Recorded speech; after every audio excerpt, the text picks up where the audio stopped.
Welcome back into another episode of the Daily Dose. I'm your host, Jeff Hansen. As always, the show is brought to you by CougarSportsInsider.com, part of the 24/7 Sports Network, and by Give'emHellBrigham.com.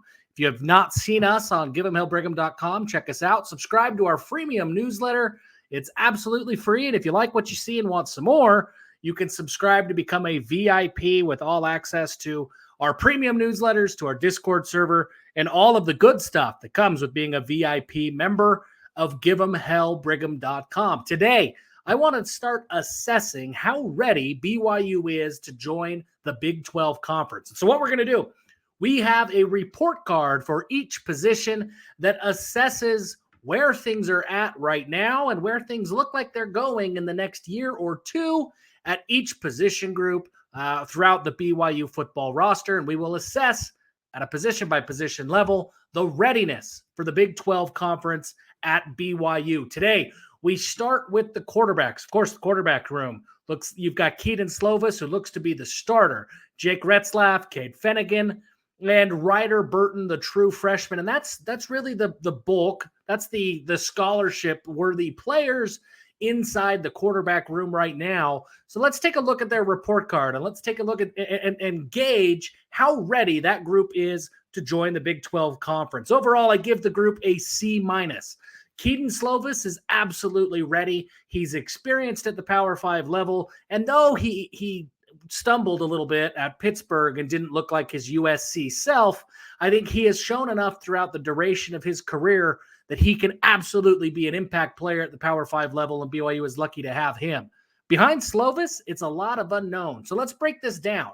From a depth standpoint, I love where BYU's at with Slovis as the starter, and I think that there's a lot of really talented players behind him, but there's not a lot of production on the field, and you are gambling a little bit if Slovis goes down.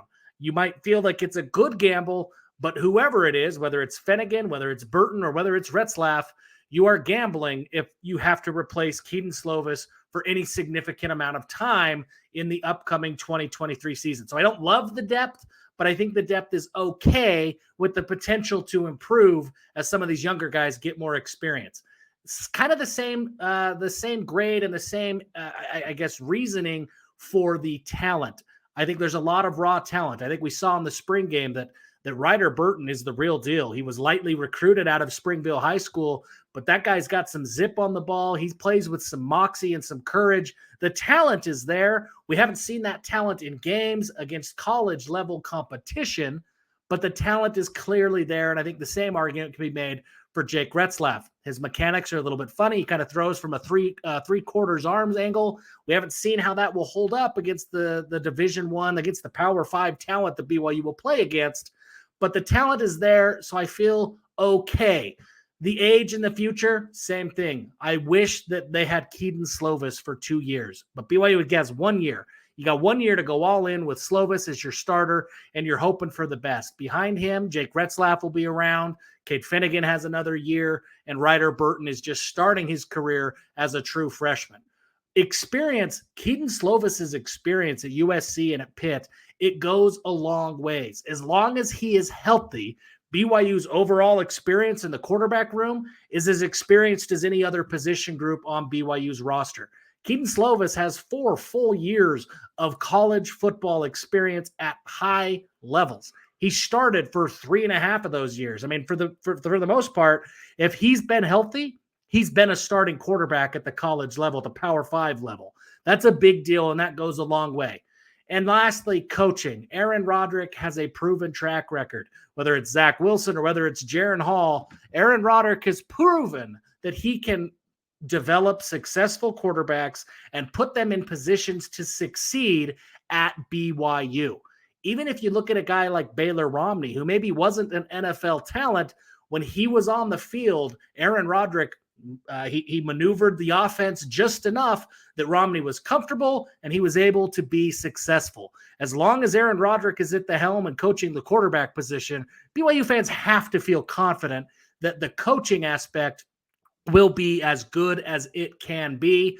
Overall, that's an 18 out of 25 for 72% of the available points.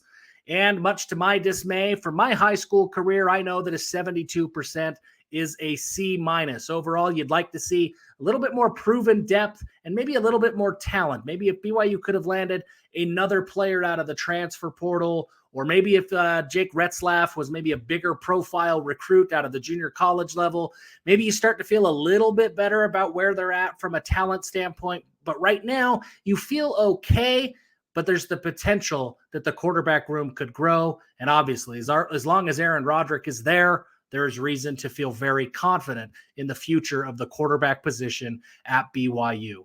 Thank you again for tuning in to the Daily Dose. If you haven't done so already, please subscribe to the channel, like this video, share it with your friends, share it on social media. It really helps us a lot as we grow this new platform. And until next time, give them hell.